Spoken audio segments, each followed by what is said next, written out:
Então, dando continuidade ao nosso material, falando ali, terminando ali no Carlos I, quando ele, de uma certa forma, teve que convocar o parlamento para poder esse atuar um papel ali extremamente importante, cumprir ali o seu papel que, na lógica da história da Inglaterra, sempre esteve presente. Então, a gente terminou o material anterior falando do Carlos I, que tentará, então, fechar o parlamento, depois terá que abrir de novo o parlamento, porque as mobilizações sociais já vão estar ocorrendo dentro da Inglaterra e tentando apaziguar os ânimos aí. Ele vai tentar restabelecer o parlamento, mas vai ser restringido pelo próprio parlamento, que vai estar cumprindo aí o seu papel fundamental. E aí, então, falaremos de todas aquelas questões aí, agora sim, ligadas à Revolução Inglesa.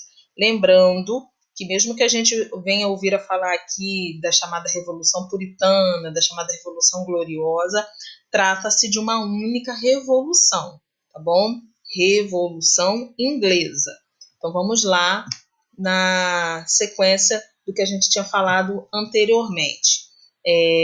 Explode, então, após essa questão do Carlos com o parlamento, uma guerra civil dentro da Inglaterra. De um lado, cavaleiros que apoiam o rei, se opõem ali ao parlamento, e do outro, o parlamento sendo ali apoiado pelos chamados cabeças redondas, que vão ser o grupo ali composto pela gentry, chamado cabeças redondas porque eles não vão usar perucas, como grande parte da nobreza inglesa usava. Então a gente tem, sendo os cavaleiros apoiadores do monarca, o grupo social ali composto pela alta sociedade, a nobreza, o clero e a burguesia monopolista, ou seja, aquela burguesia voltada ao monopólio comercial, que foi grande contribuidor ali, então, para o desenvolvimento da marinha inglesa, e, ao mesmo tempo,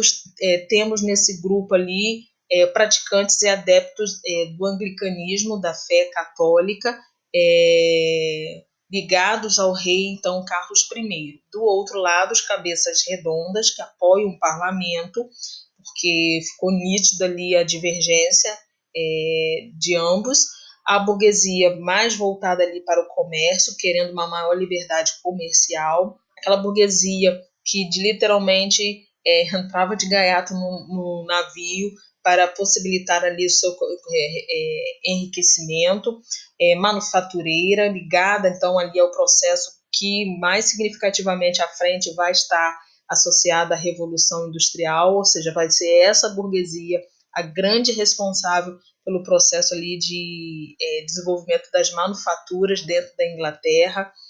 Essa burguesia, então, apoia o parlamento, dividido ali entre os chamados agentry e os yeomen, que são aqueles grupos da burguesia, sendo ali da média, baixa burguesia e outros grupos ingleses. A religião praticada especificamente por estes é a puritana ou a presbiteriana, seguindo ali a linha da reforma protestante, ligada ali a Calvino, a Lutero. O líder principal vai ser o puritano Oliver Cromwell. Marquem esse nome porque ele é importante para o processo que se desencadeará aí nesse momento, denominado então Revolução Puritana. Essa Revolução Puritana estará ligada então especificamente a quê? Aos interesses da burguesia, esta que buscou a ajuda do parlamento, que tem ali o parlamento como seu apoiador, em contraposição às atitudes do monarca Carlos I. Sucessor aí do Jaime I, filho. Então, de um lado a gente tem Carlos, apoiado por um exército, os chamados cavaleiros, anglicano, católico, com grande dono de terra. Professor anglicano e católico, lembrando que ele é o chefe da igreja, tá certo? Com grandes proprietários de terra, donos de terra. Do outro a gente tem o Oliver Cromwell, puritano, cabeças redondas, ou seja, aquele grupo de pessoas que não usam peruca, puritanos, defensores do parlamento. Após anos de batalha, o exército do parlamento, com a figura do Cromwell, vai conseguir hierarquicamente se manter, se fortalecer, sendo grande parte desses membros do exército pessoas que não estavam ligadas à nobreza, vão vencer uma batalha que vai se desencadear entre o rei e o parlamento, entre esses grupos. O Oliver Cromwell, junto com a burguesia puritana e o parlamento, vencerão o confronto, a guerra civil contra o Carlos I. E aí a gente tem essa batalha aí chamada da Batalha de Naseb, ou Naseb. Carlos, então, é preso e condenado à traição, considerado traidor da pátria e executado, ou seja, o parlamento vai capturá-lo, ele vai tentar fugir, mas o parlamento vai o capturar e executá-lo. Tem aí, então, agora, nesse momento da história, a figura do Cromwell no poder. Ele vai restabelecer, estabelecer, na verdade, restabelecer não. Ele vai inaugurar, estabelecer a República na Inglaterra. Então, o seu governo ficará conhecido como a República do Oliver Cromwell, ou a República de Cromwell, tá bom? A gente tem esse período aí entre 1649 a 1658.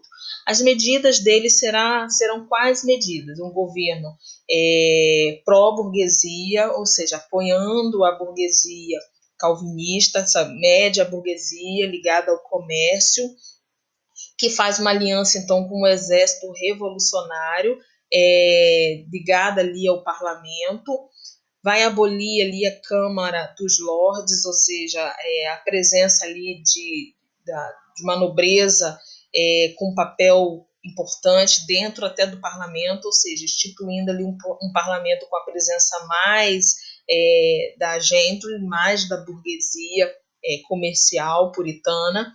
A gente tem, então, ali um parlamento dissolvido de maneira que pudesse, então, se predominar a figura mesmo do Cromwell e junto a essa burguesia puritana. Professora, mas como é que o cara que apoia o parlamento vai fechar o parlamento? Aí vocês vão entender por que razão. Cromwell vai tomar essa medida com interesse particular. Ou seja, aquela pessoa que, pela lógica, está defendendo os interesses da burguesia, o parlamento representou os interesses da burguesia na Guerra Civil, como é que fecha o parlamento? Porque ele terá interesses particulares. A burguesia não vai estar vendo isso não, professora? Vai estar vendo. Mas como a república foi estruturada toda em beneficiar a burguesia, ela vai ignorar. Ela, bom, tudo que foi feito foi para me ajudar a me beneficiar, então de que forma, de que meios o Cromwell está chegando a determinado fim, não me interessa. Me interessa é que ele esteja atendendo às minhas necessidades. Este era o pensamento da burguesia. Por que eu estou falando isso? Porque vocês verão que o Oliver vai acabar em alguns momentos, em determinado momento, impondo até uma ditadura, tornando-se um monarca, mas sem coroa, porque manterá características de um autoritarismo que lembrava muito um monarca, um poder absolutista, certo? É muito comum isso acontecer quando alguém toma o poder. Então, ele vai instaurar uma ditadura, criando então um novo parlamento, tendo esses representantes mais da burguesia, da gentry, com o título então de Lorde Protetor da Inglaterra, passando o seu cargo para o seu filho. Lembra muito uma monarquia, né? Confiscará terras da igreja e que pertenciam à nobreza, vai extinguir aqueles impostos abusivos, arbitrários, vai abolir privilégios de uma nobreza como dona de terra, com posse de terra, que só também vendia terra a quem tinha interesse, no caso, um grupo alto, da alta burguesia, vai então isentar impostos, possibilitar a criação de cargos políticos e vai então criar ali uma comunidade britânica envolvendo as regiões da Inglaterra, Irlanda, Escócia, País de Gales, unificando então todas essas áreas numa única comunidade, a República ali do Oliver Cromwell. Oliver falece, e aí seu filho, o Richard Cromwell, assume. Ele vai tentar manter as mesmas características do pai, porém não tinha a simpatia que o pai possuía. Ele vai sofrer forte oposição de grupos políticos e religiosos. O jovem, despreparado, novo, não tão carismático, como já falei, igual ao pai, vai enfrentar aí alguns problemas. Vai sofrer repressões aí de opositores, ou seja, dentro da própria Inglaterra, os chamados niveladores ou cavadores, significa aquelas pessoas que eram contra o poder dele, porque de uma certa forma ele vai seguir ali uma linha deixada pelo seu pai, de um centralismo, de um absolutismo disfarçado. Então a força dos movimentos populares dentro do governo do filho aí, do governo do Richard Cromwell, vai fazer com que o parlamento se apavore, se assuste que uma nova revolução venha a iniciar, então vai retirar o Richard Cromwell do poder para tentar aí amenizar a possibilidade de um novo movimento revolucionário. E aí, nesse momento, como uma decisão desesperada, o parlamento fará então a restauração da monarquia, trazendo então de volta a dinastia Stuart, com Carlos II, filho do Carlos I.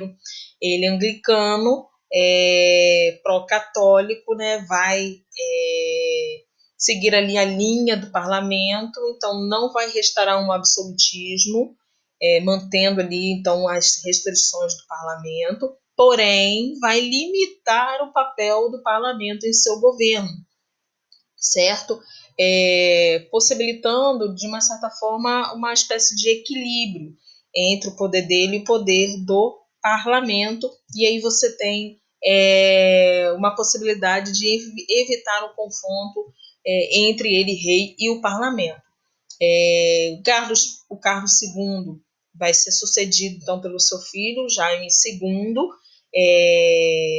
pelo seu irmão, Jaime II, desculpa, admirador ali, absolutista. Ele vai ter, o Jaime II vai, nesse momento, estar fortemente aliado ao Luís XIV, porque sua sobrinha, a Maria, vai estar casada ali com um jovem representante ali do absolutismo francês, o Orange. Nós vamos ver isso aí um pouquinho à frente. Extremamente católico, vai tentar restabelecer o absolutismo católico, extremamente centralizado no poder do rei, nas mãos do rei, dentro da Inglaterra, fazendo então que a religião católica volte a ser a religião oficial da Inglaterra. Isso vai gerar um conflito entre protestantes e católicos durante o governo dele, tentando conseguir a restauração então do absolutismo. Ele vai, de uma certa forma, que estava enfraquecido, vai sofrer ações ali de uma oposição, ou seja, dentro de um grupo dentro do parlamento, que vai questionar a atitude dele. Ao mesmo tempo, o parlamento vai ser questionado por outros ingleses que vão estar ali ligados ao rei. Então, você vai ter aí dois grupos dentro do parlamento e ligado ao rei, acabando se unindo para, de uma certa forma, restringir aí o rei Jaime e o seu possível sucessor. Os protestantes não vão aceitar o fortalecimento do catolicismo, né, e nem a continuidade do absolutismo, e aí você tem a explosão da Revolução Gloriosa, a última dentro dessa linha da Revolução Inglesa. As causas dela, então, foi a tentativa de voltar ao catolicismo, ao absolutismo, ali aquela confusão ocorrendo dentro do parlamento, e aí o parlamento tentando reagir a essa situação, temendo o catolicismo e a volta do absolutismo, vão oferecer então a coroa inglesa ao Guilherme de Orange, o rei, o príncipe ali holandês, casado com a filha do Jaime II, sobrinha do Carlos II. Em troca, então, eles permitiriam o parlamento de manter-se livre e de manter ali a religião anglicana, de ter ali um papel importante dentro da Inglaterra que vigora